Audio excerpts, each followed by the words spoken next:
Bon, ça va bien? Yeah, je suis tellement content ce matin d'être avec vous à Acts 21 Magog. Puis, je considère Magog comme mon église.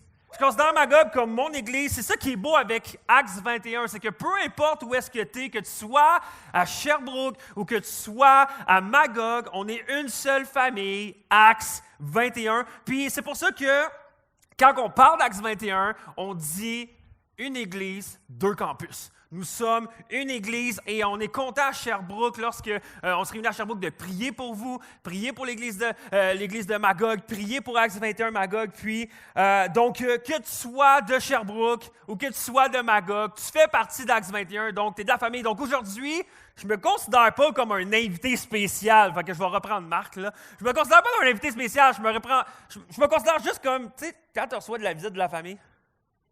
Ouais, fait que moi, je me considère comme en visite de la famille. La famille qui vient en visite, aujourd'hui, je suis en visite avec mon église à Magog. Et comme Marc l'a mentionné, peut-être que tu as débuté à venir à Acts 21 Magog, tu ne me connais pas, tu ne m'as jamais vu. Je me présente, mon nom est Jasmin Pierre et je suis tout dernièrement, comme Marc l'a mentionné, le pasteur principal du campus de Sherbrooke depuis quelques mois.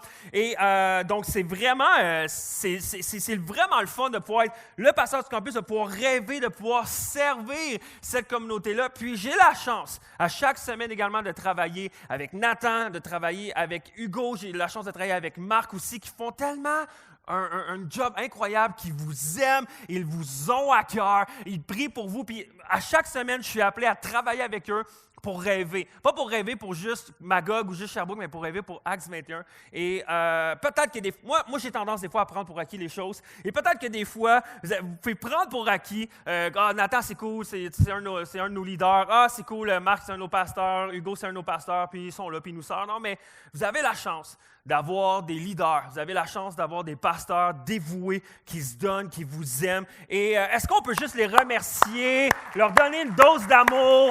Vous êtes bénis, Acts, vous êtes vraiment bien entourés. Et je suis vraiment content d'être là, non seulement seul, mais avec ma charmante femme depuis février, Valérie. Alors, c'est vraiment, je suis content de vivre ça avec Val, d'être ici. Puis Val, ça a été sa maison. Elle me disait ce matin en voiture, elle était là, hey, je suis vraiment content parce que c'est comme si je retourne à la maison. Parce que lorsque Acts 21 Magog a débuté, elle était là, elle faisait partie de l'église ici. Donc, de revenir ici, ça lui fait vraiment plaisir. Donc, tout ça dit, moi, je suis là ce matin pour continuer une thématique qu'on a présentement dans le livre aux Éphésiens. Et c'est un livre qu'on retrouve dans la Bible, qu'un apôtre a écrit. En fait, c'est l'apôtre Paul qui a écrit une lettre à l'église d'Éphèse. Et cette lettre-là, Paul écrit à cette église-là pour leur dire « Hey guys, je veux vous encourager dans votre foi. Je veux vous encourager en tant que croyants. Je veux vraiment vous dire mon cœur pour vous. » Et au travers des dernières semaines, on a commencé l'étude de cette lettre-là. Et moi, ce matin, je continue cette étude-là. On arrive bientôt à la fin de 6 chapitres qu'on essaie de découler verset par verset. Et c'est ça qu'on fait à Acts 21. On aime la Bible. On aime prendre la Bible et voir, OK, qu'est-ce qui est écrit là-dedans? Comment que ça s'applique à nous encore aujourd'hui. Et l'apôtre Paul, lorsqu'il écrit sa lettre, a divisé la lettre en 2 segments. Un côté pratique et un côté théorique. Et en fait, il commence sa lettre avec le côté théorique. Les 3 premiers chapitres adressent la théorie, okay, sur qui nous sommes lorsque nous sommes croyants, qui nous sommes en Jésus, qui nous sommes en Christ. Et si vous avez été là durant les dernières semaines, vous avez sûrement pu entendre ces messages-là de qui nous sommes, notre identité, lorsqu'on décide de mettre notre foi en Dieu, qui on devient, sur quoi qu'on base notre vie. Et si vous n'avez pas écouté ces messages-là, je vous encourage à aller sur le acts21.com, à downloader l'application Acts 21. Vous pouvez tout écouter, les discours des dernières semaines. Mais sinon, on a regardé ensemble le côté théorique. Mais là, à partir du chapitre 4, 5 et 6, l'apôtre Paul devient, selon moi, le côté préféré à moi. Okay? Moi, je suis un gars pratique. J'aime les choses pratiques. Et il devient dans un mode pratique où est-ce que il mentionne vraiment, OK, maintenant que tu crois en Dieu, voici qu'est-ce que ça devrait changer dans ta vie.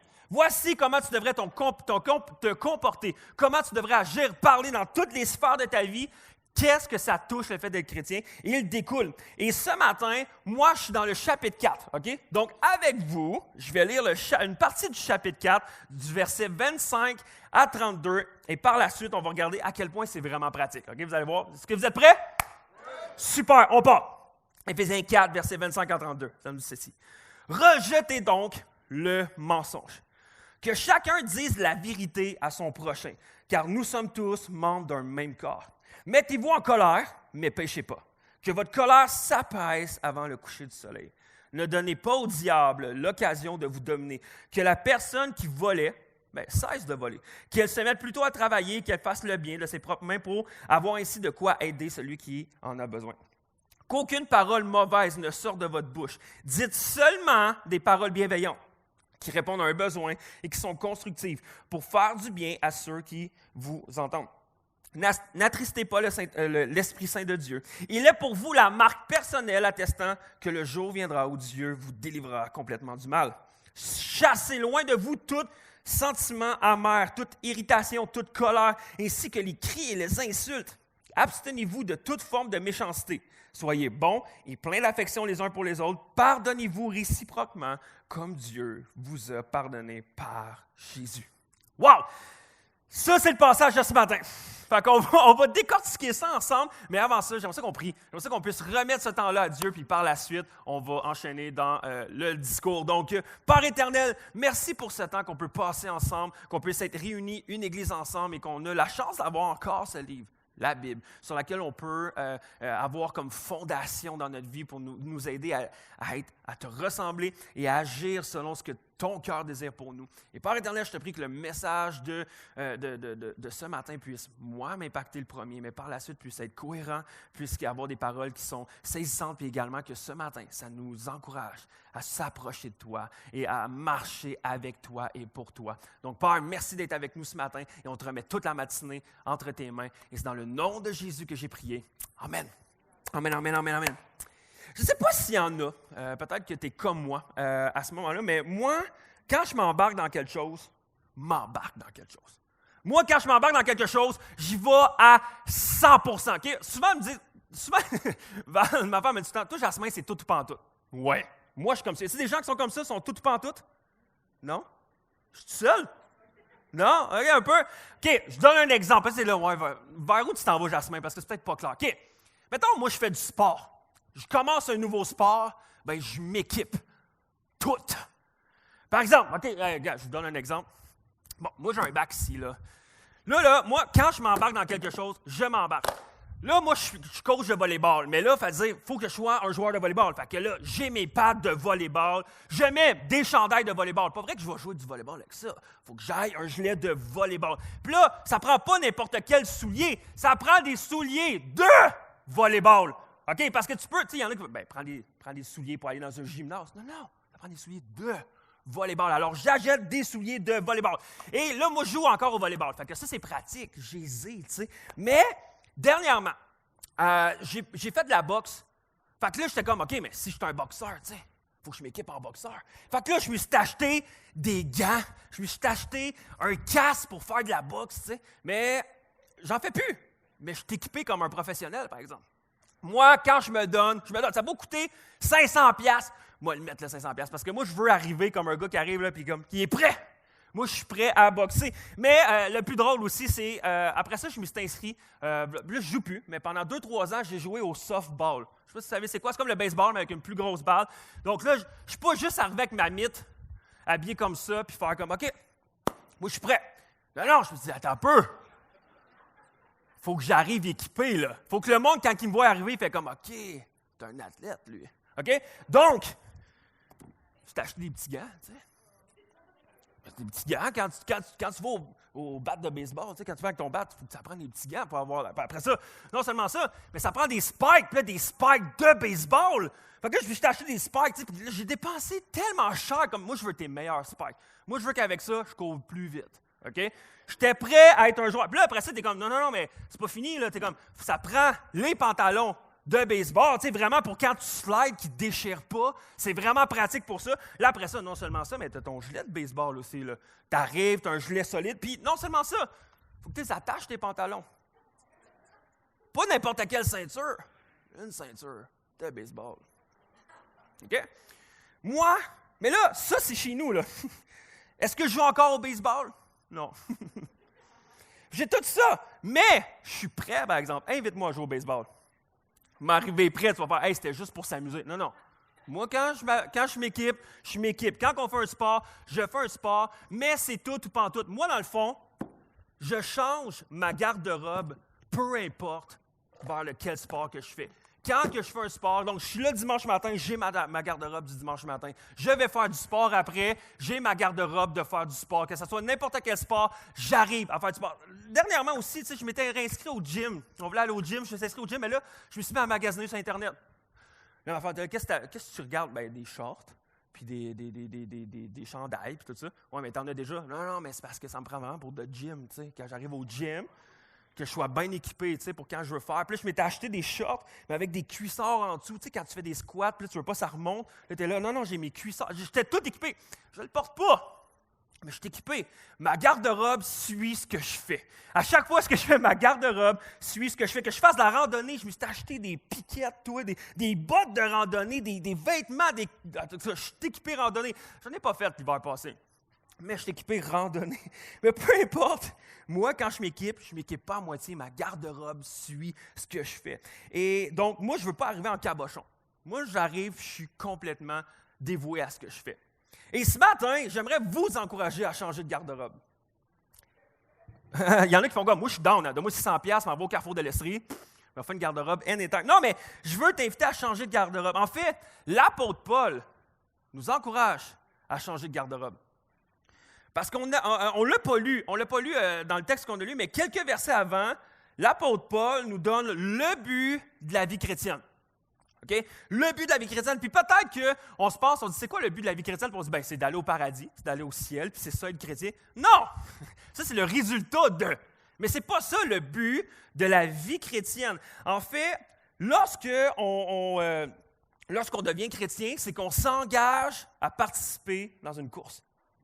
On s'engage à participer dans une course, et donc, accepter Jésus, c'est ça la ligne de départ. Accepter Jésus, ce n'est pas la ligne de fin, mais c'est à la ligne de départ. Et le but de la ligne d'arrivée, c'est de ressembler le plus à Jésus-Christ. Donc, notre point de départ, c'est oui, je crois en Dieu, je crois en Jésus, et la ligne d'arrivée, c'est d'être le plus possible à la ressemblance de Jésus, à devenir un homme et une femme mature qui ressemblent le plus à Jésus. Il nous dit ceci dans Éphésiens 4, verset 13. Ainsi, nous parviendrons tous ensemble à l'unité dans la foi et dans la connaissance du Fils de Dieu, à l'état adulte, à l'état mature, un stade où manifeste toute la plénitude qui nous vient du Christ. Tu es en train de dire, notre but en tant que croyant, c'est de pouvoir maturer et être transformé continuellement jusqu'à temps qu'on devienne de plus en plus semblable à Jésus. Donc, pour l'apôtre Paul, pour courir la course de ressembler à Jésus, on doit porter les vêtements adéquats. On doit porter les vêtements adéquats. Donc, je ne sais pas si tu as déjà vu une course de marathon, mais la personne qui arrive avec son soude d'hiver et des jeans en dessous, tu vas te faire « Hey boy, tu vas trouver la course longue, toi, là. » On va te donner un habillement de course. C'est un peu le même principe. C'est pourquoi l'apôtre Paul va nous encourager à enlever les vêtements qui ne fitent pas dans la course et à se revêtir de vêtements pour la course qu'on a. Donc, l'apôtre Paul nous enseigne que lorsqu'on devient croyant, on doit se dévêtir de qu'est-ce qui est attaché à notre ancienne vie avant d'être croyant. Et quand on est croyant, maintenant, on doit aborder la garde-robe du croyant. Et c'est ça que l'apôtre Paul partage. Parce que vous pouvez, on va regarder juste trois autres versets qui parlent dans Éphésiens 4 aussi, mais qu'on n'a pas lu tantôt. Voici ce que ça dit. Là, il parle à des gens croyants. Renoncez à votre conduite passée. Débarrassez-vous. Pas juste gardez-le dans un petit bac au cas où. Non. Débarrassez-vous de l'être humain que vous étiez auparavant, car ses désirs trompeurs mènent à la ruine. Laissez-vous renouveler par l'Esprit qui agit sur votre intelligence. Après ça, revêtez les nouveaux vêtements de l'être nouveau, créé à la ressemblance de Dieu et qui se manifeste dans une vie conforme à sa volonté et digne de lui, qui est inspiré par la vérité. Nous sommes appelés à se dévêtir, se débarrasser de nos anciens vêtements pour en revêtir de nouveaux. Et au travers des prochaines minutes, on va regarder au verset 25 et 32 qu'on a lu tout à l'heure, juste pour voir qu'est-ce que ça a l'impact pour nous. Et si ce matin, tu es un chrétien, tu te considères que tu crois en Dieu, tu crois en Jésus, que tu as décidé un jour de dire « Oui, Dieu, je mets ma foi en toi », ce message-là est pour toi. En fait, le texte qu'on a lu s'adresse principalement à des chrétiens. Okay? Donc, si ce matin, tu es ici en visite, tu as été invité par quelqu'un, puis tu es en recherche de la foi, tu es curieux, curieuse, mais tu ne te considères pas comme quelqu'un de croyant, de chrétien ou qui est prêt à s'engager pleinement, la majorité des passages que j'ai lus ne s'adressent même pas à toi. Donc là, tu te dis, OK, je suis venu pour rien matin. Non, non, tu peux regarder la personne à côté de toi et te dire, OK, là, il parle de toi, j'ai hâte de voir qu'est-ce que tu vas faire avec ça après. OK? Parce que là, je parle à ton ami ou à ton collègue de travail, la personne de ta famille qui est croyant. Elle devrait ressembler à ça. OK? Mais par la suite, peut-être que ce n'est pas vraiment pour toi ce matin, tout ce que je vais dire. Mais en même temps, je veux rendre ça d'une manière, comment je pourrais dire, comme agréable à entendre quand même pour toi. Tu sais, je veux pas que tu te sentes comme un enfant que ses parents parlent anglais pour pas qu'ils comprennent. C'est-tu fatigant, ça? Hein? Quand tu te souviens-tu que tes parents faisaient ça, puis ils parlent en anglais pour être sûr qu'ils te donnent des codes secrets? Je veux pas avoir l'air de ça aujourd'hui. Je veux que tu comprennes ce que je dis. Donc, je me lance là-dedans. Donc, pour continuer dans les prochaines minutes, on va regarder à 5 vêtements que nous sommes appelés à remplacer. 5 vêtements que nous sommes appelés à se débarrasser pour en revêtir de nouveau. Okay? Donc, premier vêtement, le mensonge.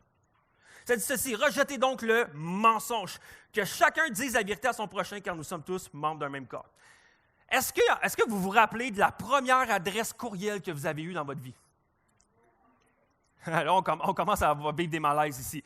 Moi, je me souviens de la première adresse courriel. C'était pas dans Hotmail, c'était pas dans Gmail. Je ne sais pas s'il y en a qui s'en souviennent. Moi, c'était dans Caramel. Y a-t-il des gens qui se souviennent de ça, Caramel? Non, il n'y a personne, c'est ça. C'était dans Caramel, puis c'est vraiment bizarre. Là. Mais après ça, on était à l'école primaire et secondaire, puis, même début secondaire, puis ils nous appelaient, ils nous montraient à l'ordinateur des cours d'informatique à comment se créer une adresse courriel. Mais à ce moment-là, ils disaient tout le temps, ne mets pas ton vrai nom.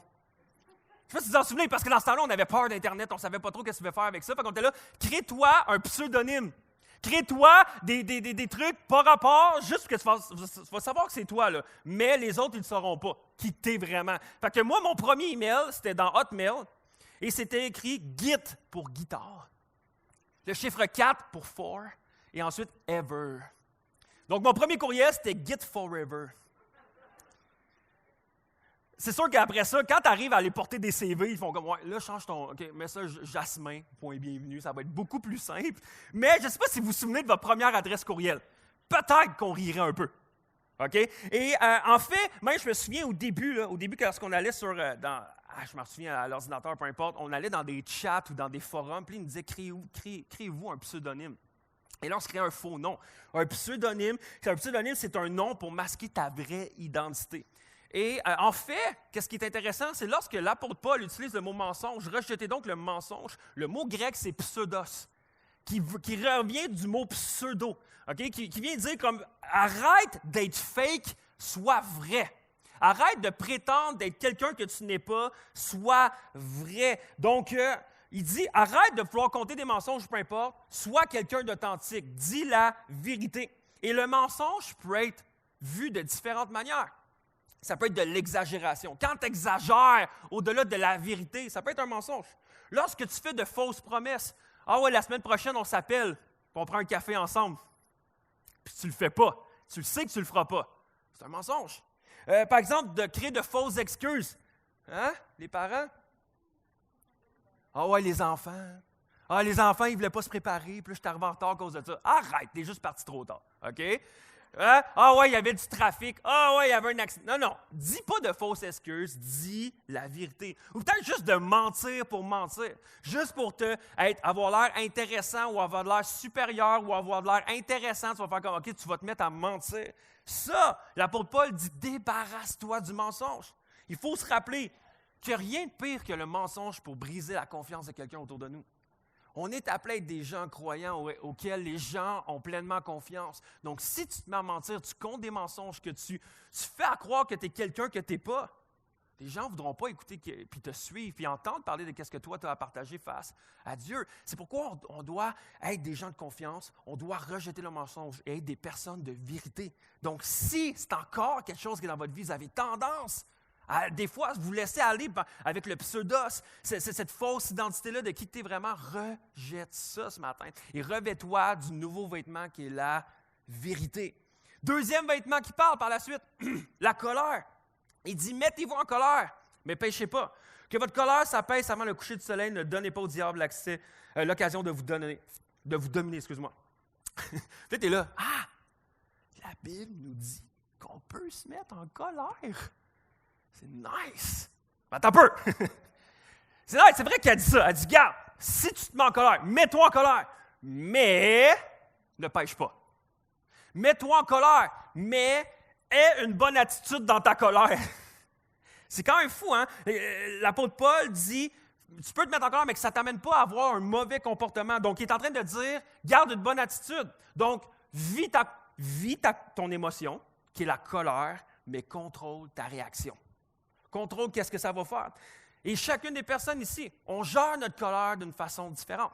Mais, peu importe, quelqu'un qui se dit chrétien, que son but, c'est d'aller dans la course, de ressembler davantage à Jésus-Christ, on doit s'éloigner de tout comportement néfaste que crée la colère en nous des fois. Parce que souvent, la colère crée en nous pas juste un sentiment d'injustice, mais d'injustice égoïste, personnelle. Et peut-être que toi, la colère va t'amener à avoir un contrôle agressif sur les gens autour de toi, sur ta femme, ton mari, tes enfants, tes collègues de travail, tes employés, ton patron.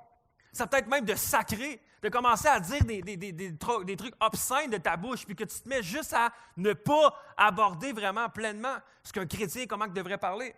Peut-être c'est commencer à te bardasser les choses. Tu claques les portes, tu claques les armoires, tu claques la porte de char quand tu es fâché. Tu cries après les chars en avant. Tu deviens impulsif. Peut-être que dans ta colère, tu te mets à rabaisser les autres. Tu commences à les critiquer, tu commences à dire à quel point ils sont sans dessin, à quel point ils ne méritent même pas de vivre au pire. Tellement dans ta colère, tu maudis les gens autour de toi. Peut-être que dans ta colère, ça ne se passe même pas dans tes paroles, mais ça se passe dans qu'est-ce que tu écris. Ça peut être sur des réseaux sociaux, ça peut être vraiment sur Facebook, n'importe quoi, un email, puis là, tu envoies ça, puis là, ta colère, tu déchaînes tout ce que tu as en toi, la rage, pour te rendre compte finalement que tu n'aurais peut-être pas dû. Puis des fois, il y en a qui sont peut-être plus passifs-agressifs. Dans le sens où est-ce que, quand tu es fâché, colère, tout d'un coup, tu mets les personnes, tu les rejettes. Tu les mets à l'écart de toi, puis là, tout d'un coup, tu leur parles plus, tu les rejettes de ta vie. Peut-être que tu leur fais un traitement de silence intensif. Tu leur parles plus, tu ne dis plus rien. Tu ne donnes plus signe de nouvelles. Ils t'envoient des messages, ils t'appellent, tout ça, tu ne réponds pas, tu ne fais rien. Peut-être que tu gardes une amertume en dedans de toi. Peut-être que tu les ignores pendant des heures, voire même des jours, voire même des mois, voire même des années. Il y a tellement de familles de brisées par des gens qui gardent silence, puis qui à cause de la colère, ils s'ignorent. Puis ils font un vœu de silence, font comme check. On va te faire subir à quel point qu'on est en colère contre toi. En fait, l'apôtre Paul semble dire ça, là, débarrasse-toi de ça. Débarrasse-toi de ça dans ta vie et règle ça. Mais il semble donner un temps précis en plus.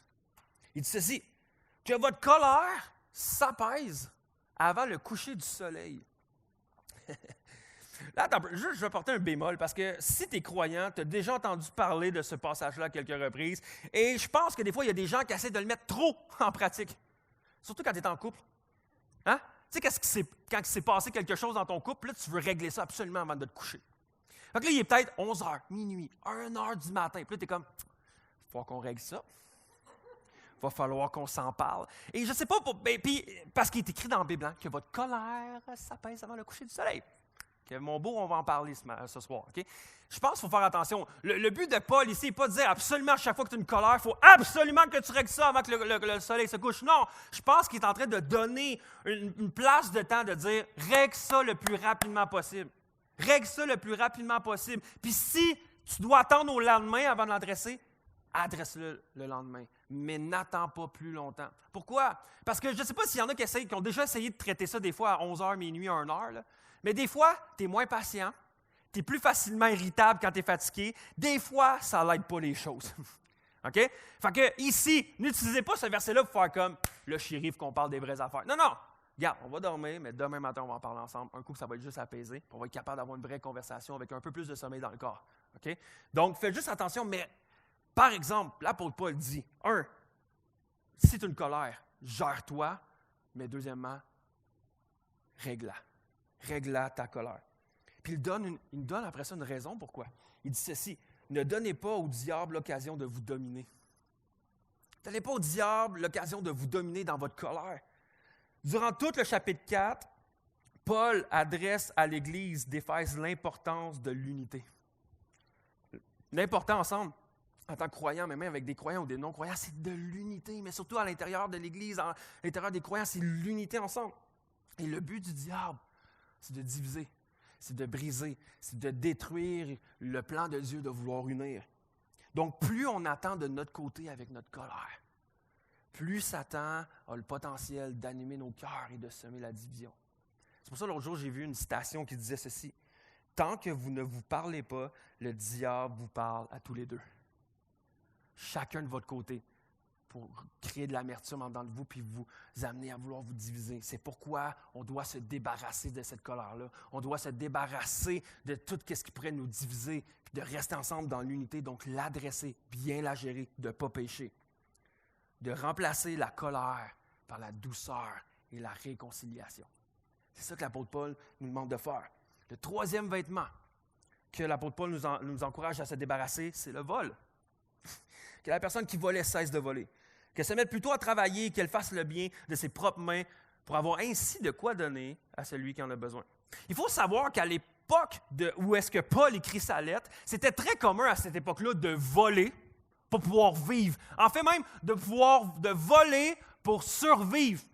Fait qu'il y en a qui n'avaient pas nécessairement d'emploi, ils ne pouvaient pas travailler avec quelqu'un de malade, donc ils se mettaient à voler les autres autour d'eux pour pouvoir vivre, d'avoir à quoi manger, de pouvoir survivre. C'était normal à ce moment-là, mais même Paul dit « Hey, tu es devenu croyant, là. C'est peut-être ton ancienne vie, peut-être que tu survivais même au travers du vol, mais maintenant, je te demande d'arrêter et travaille.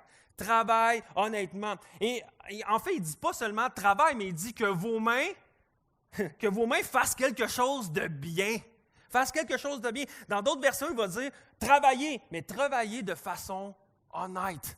Travailler de façon honnête. Donc, premièrement, si tu peux travailler puis que tu ne le fais pas puis que tu as tendance peut-être à profiter des autres autour de toi, cesse. Cesse et travaille honnêtement parce que sinon, c'est du vol.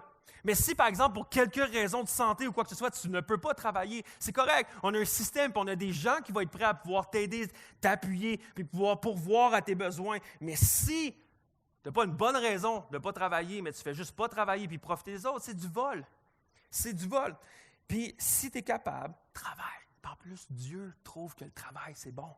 C'est bien le travail, c'est correct. Dieu, même dans sa création au début, il trouvait qu'il travaillait dans le champ, travailler dans le jardin, c'est correct. C'est bon le travail. Mais aujourd'hui, on va se le dire, en 2022, il n'y en a pas beaucoup. Là, il y en a, là, mais ce n'est pas la grande majorité que les gens volent pour pouvoir vivre ou qui volent même pour pouvoir survivre. Mais beaucoup volent encore. Beaucoup volent encore, que ce soit des croyants, des non-croyants. Mais on vole pour d'autres raisons. On ne vole pas pour vivre ou pour survivre, mais on vole pour en avoir plus pour moi. Plus dans mes poches, plus dans ma vie. Je veux plus d'argent, je veux plus de biens.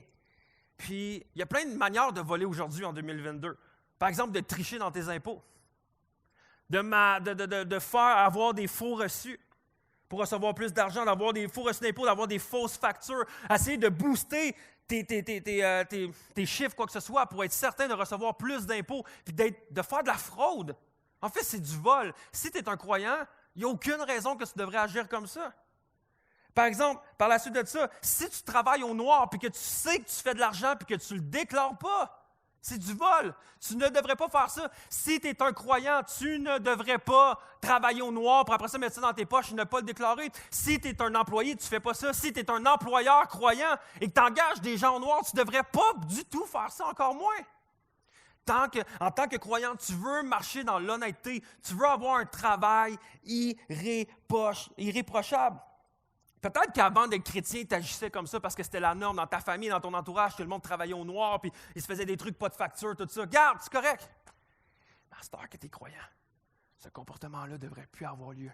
Tu devrais te vêtir d'un vêtement nouveau qui est de l'honnêteté. Travailler dans l'honnêteté. Il y a d'autres manières de voler. D'utiliser le matériel du travail pour tes bienfaits personnels. Comment de personnes j'entends parler présentement qui vont dire hey, « le prix du gaz, hein? » Fait que moi, j'utilise le truck de la compagnie. Je comprends! Ça fait suer le prix du gaz. Moi aussi, je le paye, le gaz. Mais je ne vais pas utiliser de l'argent ou des véhicules qui ne m'appartiennent pas pour pouvoir bénéficier de leur gaz pour moi, dans le fond. Non! Si tu as un truck de compagnie, tu as une voiture de compagnie, tu as plein de matériel de compagnie, puis la seule manière que tu peux l'utiliser, c'est pour ta compagnie, pas pour tes bienfaits personnels. Utilise pas pour tes bienfaits personnels. C'est du vol. C'est du vol. Tu devrais être dans l'honnêteté. Et je vais pousser même un peu plus loin ce matin. Je rentre au poste. Je vais pousser un peu plus loin ce matin. Celui-là, je l'aime. Être sur ton cellulaire ou sur les réseaux sociaux, c'est la job. C'est du vol. Tu es payé pour travailler.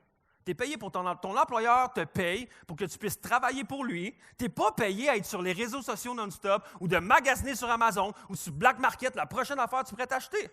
Tu voles du temps à ton employeur. Tu n'es pas payé pour magasiner, tu es payé pour travailler.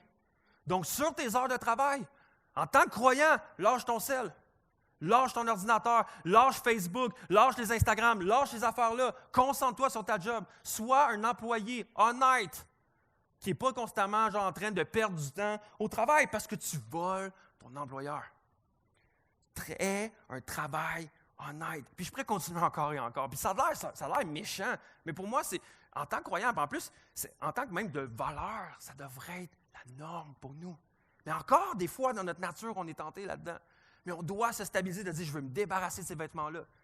Et je veux avoir genre un vêtement qui rend gloire à Dieu. Puis Paul ne nous encourage pas seulement à arrêter de voler. Donc, hey, arrête de voler. Puis travaille. Ah, OK, cool. Je vais faire juste de l'argent, honnêtement, puis ça va être correct. Non! Il nous encourage à travailler pour pouvoir être généreux en retour. Il dit, et qu'elle fasse le bien de ses propres mains pour avoir ainsi de quoi aider celui qui en a le besoin. Il dit non, arrête de voler. OK, travaille, mais après ça, sois généreux avec l'argent que tu reçois. J'aimerais, John Wesley, qui est un des théologiens très forts dans le christianisme, dit ceci un jour. Il dit, le chrétien travaille aussi durement qu'il peut, fait autant d'argent qu'il peut et donne autant qu'il peut. Ça devrait être notre attitude en tant que croyant. Je vais travailler honnêtement, je vais faire de l'argent, je vais essayer de faire fructifier ce que Dieu me donne pour après ça en donner le plus possible en retour. Mais j'aimerais également pousser un peu plus loin. Peut-être que ça va faire grincer un peu des dents. Mais quand tu es chrétien, selon moi, ça c'est mon attitude et une conviction que j'ai. Quand tu es chrétien, tu réalises que tout ce que tu as dans ta vie, c'est une grâce de Dieu. Ton travail, ta santé, ton véhicule, ta maison, ton appartement, tes meubles, tout c'est une grâce de Dieu. Tu réalises que comme Dieu, merci de me donner la chance, la grâce d'avoir ça dans ma vie. Mais le problème, c'est quand même en tant que croyant, tu penses que ça c'est à toi. C'est à moi. Hey, j'ai travaillé pour, c'est à moi. J'ai bien travaillé des heures, c'est mon argent. J'ai bien travaillé pour, hey, c'est mon char, c'est mon bateau, c'est mon appartement, c'est mes affaires. Dieu, je vais te louer le dimanche matin, là, mais moi, le travail, c'est moi qui le fais. Fait que c'est mes affaires. Et moi, ma conviction personnelle, c'est comme j'ai dit, quand tu es chrétien, tu réalises que tout appartient à Dieu et c'est une grâce de Dieu que tu les ailles. Alors, quand tu gagnes de l'argent, puis que tu le gardes pour toi, puis que tu ne le donnes pas en retour, ma conviction personnelle, c'est que tu es en train de voler Dieu. Tu es en train de voler Dieu parce que c'est Dieu qui te fait la grâce de pouvoir l'avoir. Donc, donne en retour. Donne en retour. Sois généreux. C'est ça que l'apôtre Paul nous encourage à avoir. Et on voit dans la Bible, on voit rapidement dans la Bible, lorsque Jésus rencontre quelqu'un qui est un expert voleur. Je ne sais pas s'il y en a qui se rappellent de cette histoire-là, mais c'est une histoire même classique qu'on voit là, quand on est enfant, mais de Zachée. Je ne sais pas si vous vous rappelez Zachée, le collecteur d'impôts, le professionnel collecteur d'impôts, puis il était tout petit, fait qu'il montait dans les arbres pour voir Jésus. Vous vous souvenez? OK, ça c'est Zachée, excusez. Zachée. Ça c'est comme quand tu dis panier, piano. OK, bref. Zachée. En fait, Zachée, c'était le voleur le plus reconnu dans la ville. Mais lorsqu'il a rencontré Jésus, il n'a pas seulement décidé d'arrêter de voler. Il a décidé d'être généreux, même plus encore. Tu le vois qu'il rencontre Jésus, qui est convaincu que comme c'est vrai, je ne devrais pas voler. Mais après ça, il dit de lui-même, sais-tu quoi? Je vais en donner, puis je vais en redonner plus encore de tout ce que j'ai volé, puis je vais en donner plus encore. Ça, c'est l'attitude de quand tu rencontres Jésus. Je me rends compte que j'agissais mal. J'arrête mon mauvais comportement, mais maintenant, je veux en donner davantage. Je vais pouvoir donner plus. Donc, que ce matin, on rejette le vêtement du vol et qu'on remplace par un vêtement de générosité. 4e vêtement, les mauvaises langues. Verset 29. « Qu'aucune parole mauvaise ne sorte de votre bouche. » Quand je suis devenu chrétien, moi je suis devenu chrétien, j'avais à peu près 18 ans. Quand je suis devenu chrétien, j'ai entendu ça, moi je pensais qu'il voulait juste dire d'arrêter de sacrer. OK, j'ai fait, bon, OK, c'est cool, arrêter de sacrer, tu sais, c'est cool. Mais ça pousse plus loin. Oui, c'est correct, c'est correct. T'es chrétien, tu devrais arrêter de sacrer. Il limite ce langage-là de ta vie, OK? On sait que c'est une mauvaise langue, cesse. Mais après, il continue, mais il dit, c'est beaucoup plus profond que ça. Verset 29. « Qu'aucune parole mauvaise ne sorte de votre bouche, dites seulement, le seulement, il fait mal, par exemple. Dites seulement des paroles bienveillantes qui répondent à un besoin et qui sont constructives pour faire du bien à ceux qui vous entendent. » Paul, il ne focus pas sur le fait de sacrer. Paul focus sur tes propos. Quand les gens t'entendent parler, qu'est-ce qu'ils entendent? Quand les gens t'entendent parler? Du commérage. Du commérage, c'est quoi? C'est de dire dans le dos de quelqu'un qu'est-ce que tu n'oserais pas lui dire dans sa face.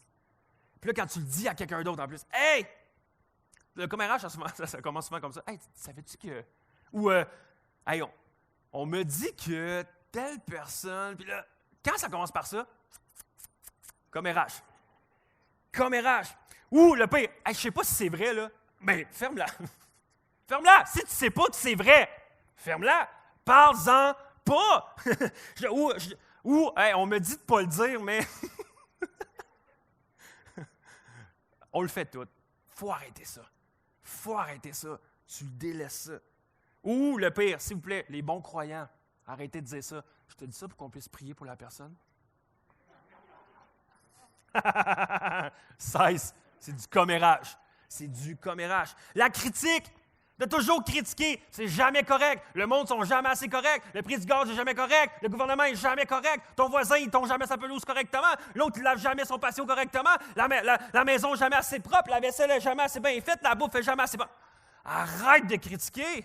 Arrête de critiquer le murmure, juste essayer de nuire aux gens autour de nous, de juger les autres, de salir la réputation de quelqu'un d'autre, te faire valoir en essayant d'abaisser les autres. Tu crois que le monde serait vraiment meilleur si tout le monde serait comme toi? Moi, si tout le monde serait comme moi, on aurait des bons habits de sport, par exemple. Mais ou de maximiser la faute de quelqu'un d'autre. En fait, l'apôtre Paul dit « Dites seulement des paroles bienveillantes. » Qui répondent à un besoin, qui construisent, qui valorisent, qui font du bien à ceux qui l'entendent. Il dit, « Hey, les chrétiens, soyons reconnus pour des paroles qui encouragent, qui élèvent, qui construisent.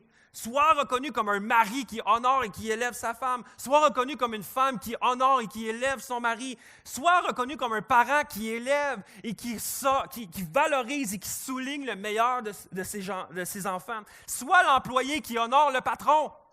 Quand il est là, quand il n'est pas là. Soit l'employé, soit celui qui respecte et qui valorise ses collègues, soit le citoyen qui honore et qui élève le gouvernement. Ouch! Ouch! Mais c'est ça qu'on est appelé à être. Si, moi, personnellement, cette semaine, j'allais passer la semaine dans ton milieu de travail, qu'est-ce que tes collègues me diraient sur ta manière de parler? Est-ce qu'ils diraient « Hey, je me sens tout le temps honoré, valorisé, encouragé, bâti, construit, wow! » Ou ils diraient plutôt « Ah ouais, il est chrétien, lui! » Faisons attention. Si nous sommes appelés à être à l'image de Jésus, s'il y a quelque chose que Jésus était expert, c'était d'élever les gens autour de lui, de faire ressortir le meilleur, de valoriser les gens autour de lui. Quand quelqu'un rencontre Jésus, il est à tout prix transformé. John Maxwell, un leader incroyable. John Maxwell, c'est comme le leader des leaders. Okay? C'est un homme qui a une industrie qui écrit des livres, qui écrit des livres, là, ça n'a aucun sens, sur le leadership. Il dit ceci: lorsque je rencontre quelqu'un pour la première fois, je cherche immédiatement à leur apporter une valeur ajoutée.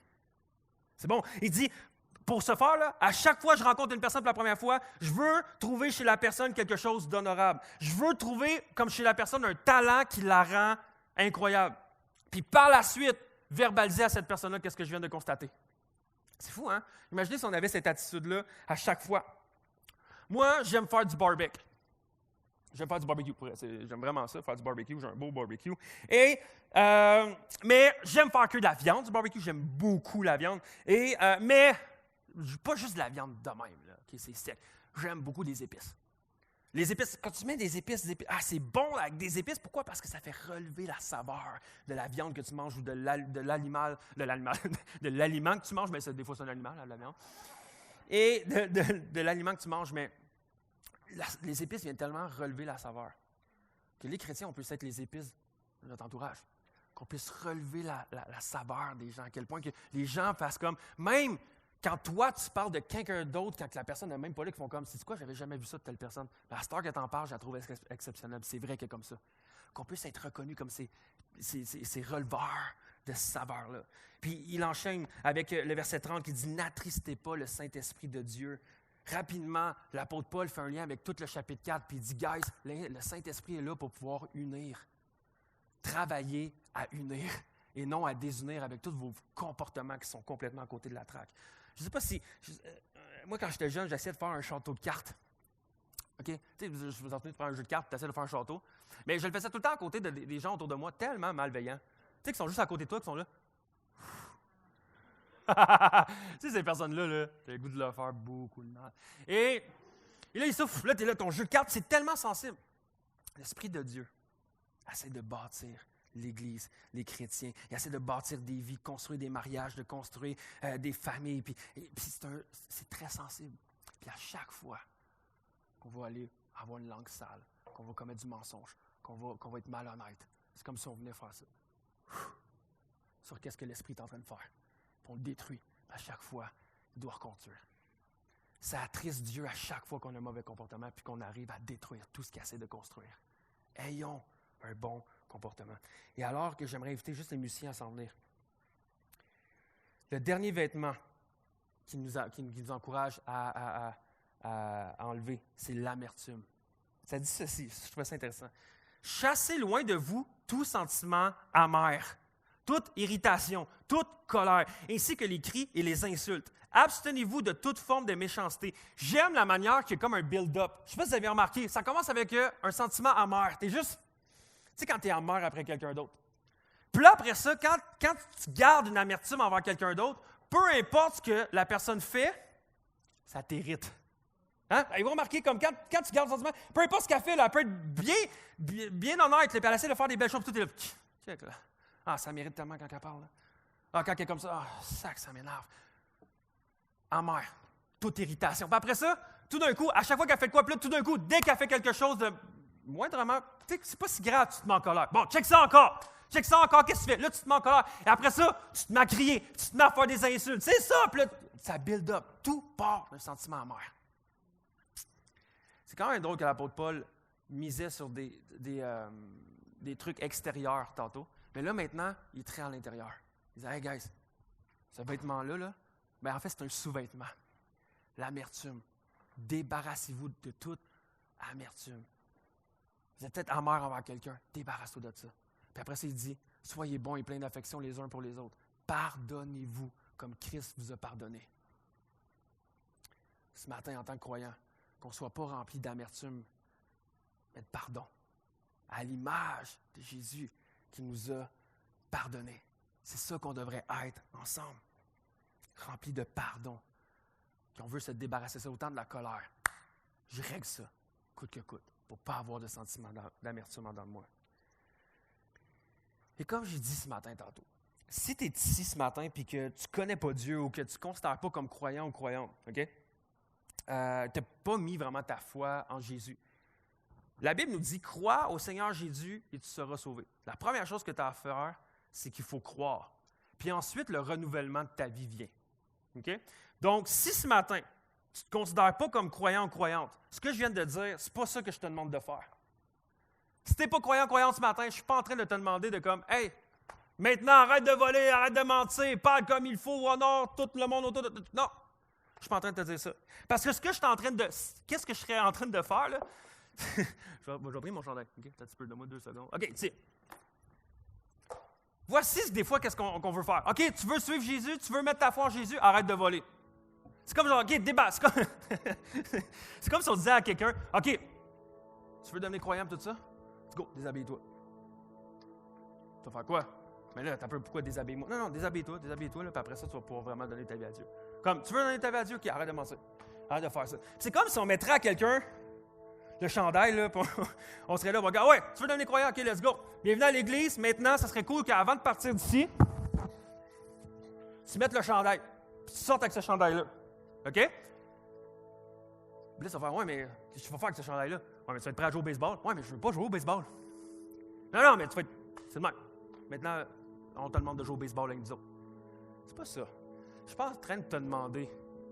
Je suis pas en train de te demander de mettre un chandail puis d'aborder un comportement. Ça ne change rien parce que ce qu'on veut, c'est le cœur. Ce qu'on veut, c'est le cœur. Fait que si tu es un non-croyant ici, tu es quelqu'un qui ne croit pas en Dieu, puis c'est correct, tu es le bienvenu, tu es la bienvenue ici à Acts 21, puis on est tellement content que tu sois là. Ce que tu puisses entendre, en fait, mon cœur, c'est que tu entendes ce matin de ma bouche.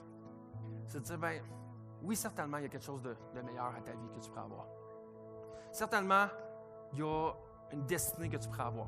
Puis que nous, en tant que croyants, on veut être à l'image de Jésus. Puis on veut, oui, apporter un monde meilleur. Puis on veut être une bonne saveur autour de nous, puis en ayant des comportements comme ça. Donc, certainement, quand que tu commences à vouloir commencer une nouvelle activité, mais tu vas t'équiper.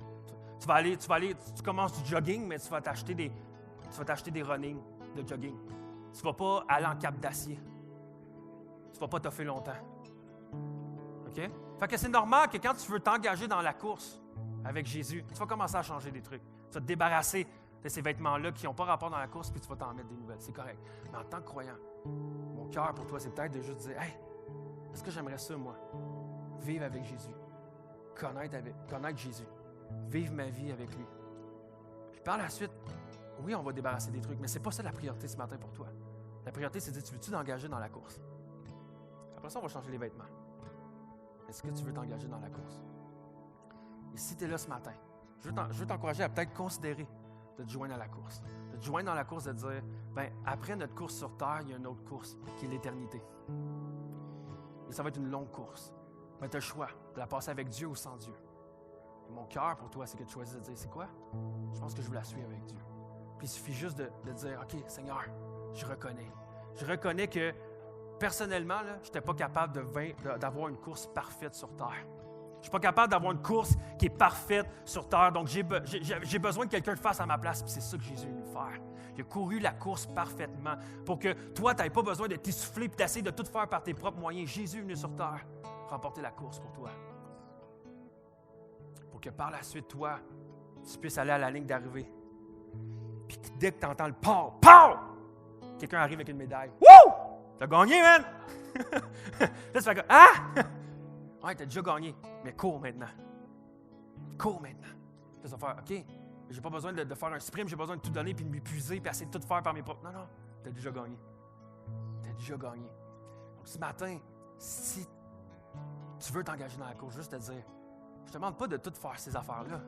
Je te demande de juste dire, veux-tu t'engager dans la course? Croire que Jésus est mort pour tes fautes. Il est mort pour tes péchés. Il est mort pour tous ces mauvais comportements-là, afin que toi, tu puisses vraiment t'engager vers Dieu, avoir une relation avec lui, puis que ta course ne s'arrête pas la journée que tu vas mourir sur terre, mais que ta course continue au ciel dans l'éternité avec Dieu. Et c'est ça mon cœur pour toi. Mais si tu es un croyant ce matin, là, c'est un autre paire de manches. Tu sais, en tant que croyant, des fois, on essaye aussi de dire, c'est pas par tes forces, c'est par l'Esprit du Seigneur, puis comme une chose à la fois, c'est vrai. Mais l'apôtre Paul est quand même assez direct, là. Mais qu'est-ce qui est le fun? C'est au passage, j'ai fermé mon iPad un peu 2 minutes. Ce qui est le fun, c'est au passage ici de Éphésiens 4, 23, qui nous dit ceci. Laissez-vous renouveler par l'Esprit, qui agit sur votre intelligence. En fait, de vouloir se débarrasser des 5 vêtements que j'ai parlé, ça fait du sens si tu es convaincu que Dieu existe. Si tu es convaincu que Jésus a vraiment existé. Si tu es vraiment convaincu que Jésus a vécu la vie parfaite sur terre, qu'il a vécu la vie parfaite qu'on était supposé avoir vivre, qu'il a pris la faute de nos mauvais choix, de nos mauvaises actions, de nos mensonges, de notre vol, de notre mauvaise langue, qu'il a eu les conséquences sur lui, puis qu'alors tu mets ta foi en lui, Dieu te rend capable de pouvoir avoir ces comportements-là également. Si tu es croyant et que tu as mis ta foi en ça, tu reconnais que tu dis, garde, c'est vrai, mais j'ai besoin d'être renouvelé jour après jour. C'est quoi, c'est beau? Il dit, laissez-vous renouveler. Laissez-vous renouveler par l'Esprit qui agit sur votre intelligence. Tout commence par ton besoin de reconnaissance que tu as besoin d'être renouvelé. Ce matin, au travers de ce que j'ai dit, au travers les 5 vêtements, il faut que tu te débarrasses. Est-ce qu'il y a des affaires où tu te dis, pour vrai, j'ai besoin d'être renouvelé? J'ai besoin d'être renouvelé. Il suffit d'aller à Dieu. Tu dis, Dieu, j'ai besoin d'être renouvelé. Oui, de te repentir et de faire, c'est vrai. C'est vrai. Mais l'affaire, qu'est-ce que... Tout commence, par exemple. Oui, par aller vers Dieu pour être renouvelé. Mais Paul est assez clair de te débarrasser. De te débarrasser des mauvais vêtements. Pas juste, Dieu, renouvelle-moi. Et là, enlève ton chandail. Dieu, renouvelle-moi. Enlève ton chandail. Ah, Dieu, je veux t'adorer, je veux te suivre, renouvelle-moi. Tu dois te débarrasser. Donc, tu arrives, tu dis, OK, c'est correct. Je vais enlever ce mauvais vêtement-là de mensonge. Je vais l'enlever, Désolé, le micro. Je vais l'enlever. Puis là, il ne dit pas de juste, mais elle est juste là. Non, il dit, pogne-les, là. Puis débarrasse-toi-en. Débarrasse-toi-en. Puis maintenant, Jésus, renouvelle-moi. Après ça, ça va arriver, puis là, tu vas pouvoir en prendre les nouveaux vêtements pour la course que tu es appelé à faire. Fait que là, tu vas mettre tes running. Tu vas partir, tu vas faire, all right, je suis prêt pour la course, puis là, tu vas commencer à avoir les bons vêtements. C'est comme ça marche la vie chrétienne. J'ai même pas mis le bon pied, là. Dieu est gracieux même quand tu te trompes. Dieu est gracieux même quand tu te trompes. Mais ce matin, alors que tu réalises à quel point Dieu t'a pardonné, à quel point Dieu a déjà gagné la course, que tu dis, OK, Dieu, je veux te suivre. Puis je veux être ce chrétien-là qui court la course pour plus te ressembler. Pas pour gagner la course, pour être parfait. Gagner la course pour ressembler à celui qui a déjà gagné la course. De pouvoir courir la course pour dire, je veux être plus comme Jésus. Et je veux t'encourager ce matin, comme l'apôtre Paul nous encourage. Est-ce que tu veux ressembler plus à Christ? C'est oui, débarrasse-toi des mauvais vêtements. Puis sois renouvelé par l'Esprit. Pour ça, je vous invite à vous lever ensemble. On va aller dans un temps de louange. Et qu'est-ce que la Bible nous raconte? Que Dieu siège au milieu des louanges de son peuple. Dieu siège au milieu des louanges de son peuple. Alors qu'on loue, alors qu'on est dans la présence de Dieu, l'Esprit de Dieu vient et est capable de créer ce mouvement-là de renouvellement dans notre vie. Si ce matin, tu veux donner ta vie à Dieu, je t'encourage juste à dire à Dieu, OK, Dieu, je veux m'engager dans la course. Je veux te suivre. Cherche pas à vouloir tout changer les comportements si tu n'es pas engagé dans la course. Ça ne marchera pas. Dis, Dieu, je veux venir devant toi, je veux m'engager dans la course. Je veux reconnaître que tu es mort pour mes péchés. Moi, je veux te suivre. Mais si tu es croyant, sonde ton cœur, sonde les vêtements que tu devrais garrocher aux poubelles. Puis après ça, dis, Dieu, je m'en débarrasse. Maintenant, renouvelle-moi. Renouvelle-moi pour être sûr que je n'aille pas chercher le chandail. Puis je fais comme, non, mais attends un peu. Là, je retourne au travail. Je retourne au travail, puis je vais remettre mon chandail. Non, non, non, tu t'en es débarrassé. C'est pas vrai que tu vas le remettre. Débarrasse-toi-en. Donc, ce matin, qu'on puisse ensemble sonder nos cœurs. Dire de quel vêtement je dois me débarrasser pour le changer contre le vêtement de la course que je t'appelais à avoir. Prions ensemble. Père éternel, je te prie pour nos cœurs ce matin. Sonde mon cœur, Dieu. Sonde mon cœur. Sonde mes vêtements sales qui sont là. Dieu, montre-moi les vêtements que je dois me débarrasser. Montre-moi ces vêtements-là qui ne sont pas dignes de l'appel que je t'appelais à être, alors que je me dis croyant, alors que je me dis chrétien ou que je me dis chrétien. Dieu, renouvelle-moi. C'est pourquoi je viens devant toi, que je vais chanter à toi, que je vais prier à toi. Dieu, renouvelle-moi. Renouvelle-moi. Rends-moi semblable à toi. Dieu, je veux courir la course. Merci Dieu parce que tu as déjà gagné, mais je veux la courir quand même et te ressembler. Je veux qu'à l'arrivée de la course, je sois un être, un homme mature. Pas mature de vieillesse, mais mature de ressemblance à Christ. Dieu, transforme-moi, transforme-moi. Et convainc mon cœur, convainc nos cœurs qu'on veut te suivre ce matin, qu'on veut être nourri de toi, on veut que ton Saint-Esprit nous renouvelle. Père, merci pour ta parole. Et que ce matin, que ta parole ne puisse pas venir à nous sans effet et sans changement. Mais que ce matin, qu'il y ait beaucoup de vêtements qui tombent devant toi au milieu de la louange. Et que ce matin, on se débarrasse devant toi, dans le nom de Jésus. Amen, amen. Alors prenons le temps de juste louer Dieu. Prenons le temps ensemble de louer Dieu et d'être renouvelés.